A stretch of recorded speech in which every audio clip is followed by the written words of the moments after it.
PFC spiritual ప్రేక్షకులకు professor doctor Molapudi సత్యనారాయణమూర్తిని నేను స్వాగతం పలుకుతున్నాను. ఈ వారం రాశిఫలాన్ని మనం పరిశీలిద్దాం.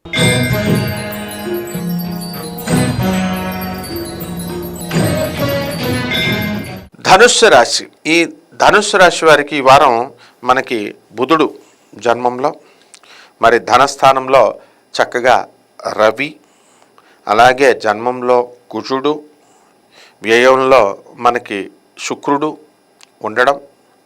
మీరు ఇంతవరకు ఇళ్ళు కొనుక్కున్నటువంటి వాళ్ళందరూ కూడా ఇళ్ళు కొనుక్కుంటారు. కొత్తగా స్థలాలు లేనటువంటి వాళ్ళంతా కూడా స్థలాలు కొనుక్కుంటారు. మరి ఇంతవరకు ఏలినాడి శని ప్రభావంతో మనశ్శాంతికి కరువైనటువంటి మీరందరూ కూడా హ్యాపీగా ఉంటారు.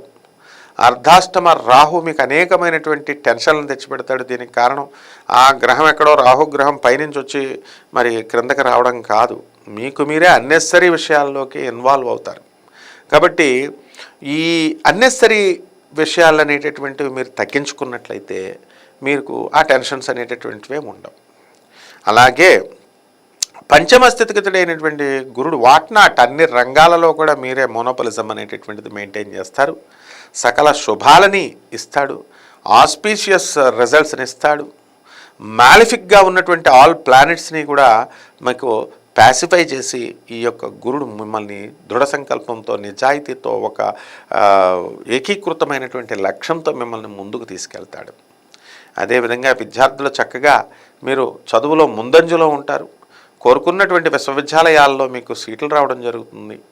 అలాగే చక్కగా విదేశాలకు వెళ్ళి చదవాలనుకునేటటువంటి విద్యార్థులందరూ కూడా విదేశాల్లో మీరు సీట్లు సంపాదిస్తారు. ఈ విధంగా ఈ ధనుస్సు రాశిలో ఉన్నటువంటి మహిళలందరూ కూడా మరి మేము వేరే చోట్ల ట్రాన్స్ఫర్లు పెట్టుకున్నామండి అని బాధపడుతున్నటువంటి వాళ్ళు, ఇళ్లకు దూరంగా ఉన్నామండి అని బాధపడుతున్నటువంటి వాళ్ళందరికీ కూడా రిలీఫ్ వస్తుంది. వాళ్ళందరూ కూడా చక్కగా మీకు మీ జాబ్ దగ్గరికే మీకు ట్రాన్స్ఫర్స్ అనేటటువంటివి రావడం జరుగుతుంది. మహిళలకు సంబంధించి మహిళలకు చాలా మనశ్శాంతిగా ఉంటారు.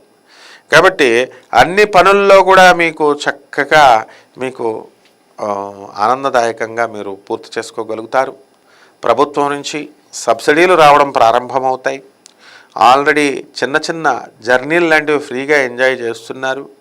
మరి రవి మకర రాశిలో ఉంటే అదే ప్రభావం అన్నీ ఇస్తాడు, కానీ వసతులు ఒక రేంజ్లో, మినిమం రేంజ్లో మీకు ఇవ్వడం జరుగుతుందన్నమాట.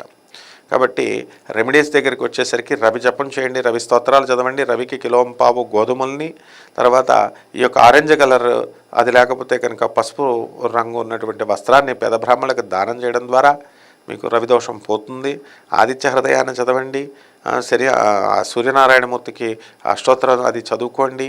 ఆదివారం నాడు మాంసాహారాన్ని తినకండి, తర్వాత ఆల్కహాల్ని సేవించకండి, సిగరెట్లను కూడా కాల్చకండి. ఈ విధంగా ఏ గ్రహానికి మీరు పూజ చేస్తున్నప్పటికీ కూడా, మధుమాంసాలు మీరు ముట్టుకున్నప్పటికీ కూడా ఈ సూర్యనారాయణమూర్తి దగ్గర ఆయన చేసేటప్పుడు ముట్టుకోకూడదు. ఇది మీరు జాగ్రత్తగా గుర్తు చేసుకొని కనుక ముందుకు వెళితే మీకు ఈ వారం చాలా బాగుంటుంది.